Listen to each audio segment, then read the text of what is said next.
Hello Leute! Hello guys! Kumusta? For this video, Alex and I will share with you another LAMON adventure.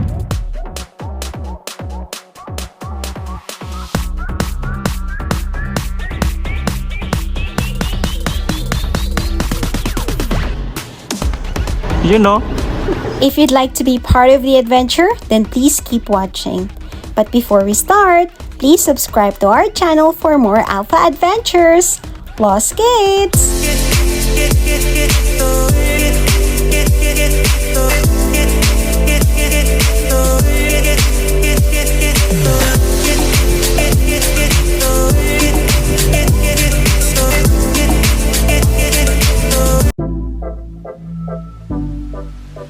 And now, we're out and about to meet our friends at the train station.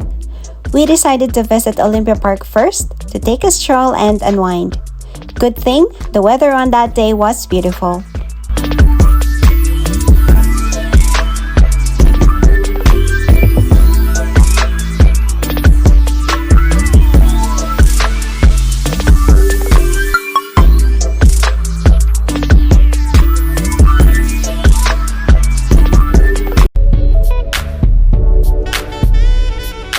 We took 2 trains and 1 bus ride going to Olympia Park. Going there is not a hassle. This is my second time visiting the Olympia Park. We also featured Olympia Park in our previous vlog. If you missed watching it, we included the video link in the description box below.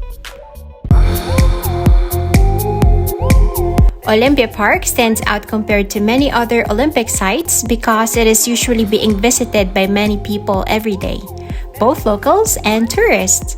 The place is always full of life. Every day, you would see people strolling, running, or jogging. The park is never empty. This place is also popular for holding big events in Germany.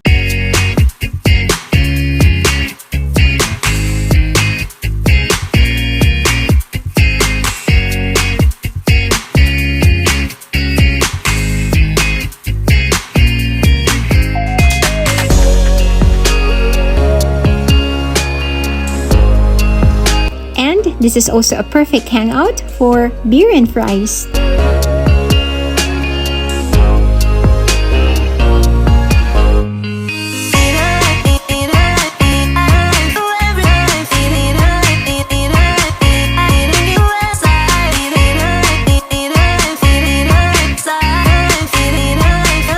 So, ngayon kakain na kami.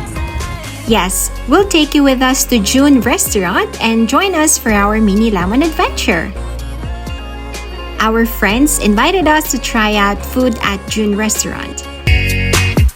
And because I've been craving takoyaki and ramen, it was a big yes for me. The staff gave us a table at a Vietnamese restaurant next to June, which the same owner ran, so we could order on both menus.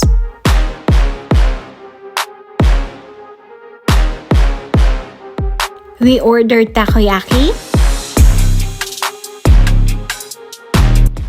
tempura, and ramen.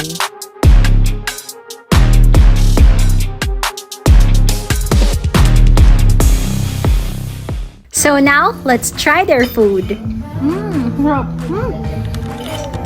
Ano nga? Best?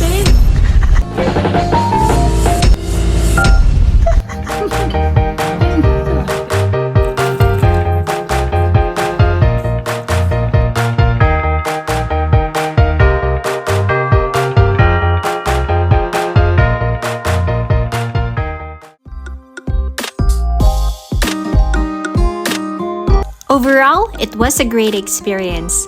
The place had a nice interior and the colors were pleasing to the eyes. This is a good place to dine in if you're looking for a relaxing place to eat. The food for us was superb. We've been looking for a restaurant here in Munich where they serve takoyaki, and we're glad that we found one. Plus, it's delicious.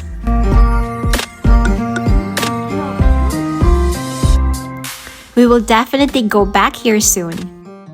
The price was just okay for us because they had good servings and delicious food.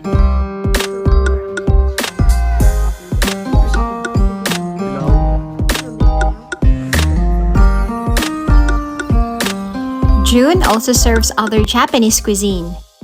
So if you're craving Japanese food, this is your place to be here in Munich. The restaurant is located at Wurststraße, München. For the directions, please see the link we provided in the description box below.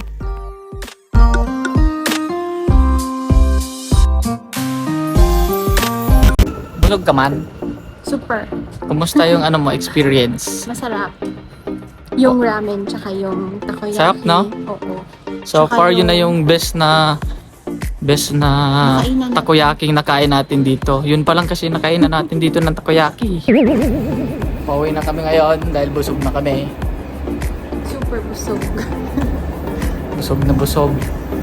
Till next LAMON adventure. So that's it for our mini LAMON adventure. We hope you find this video fun and informative. Please don't forget to hit like, share, and subscribe for more Alpha adventures. Bis zum nächsten Mal. Danke und tschüss!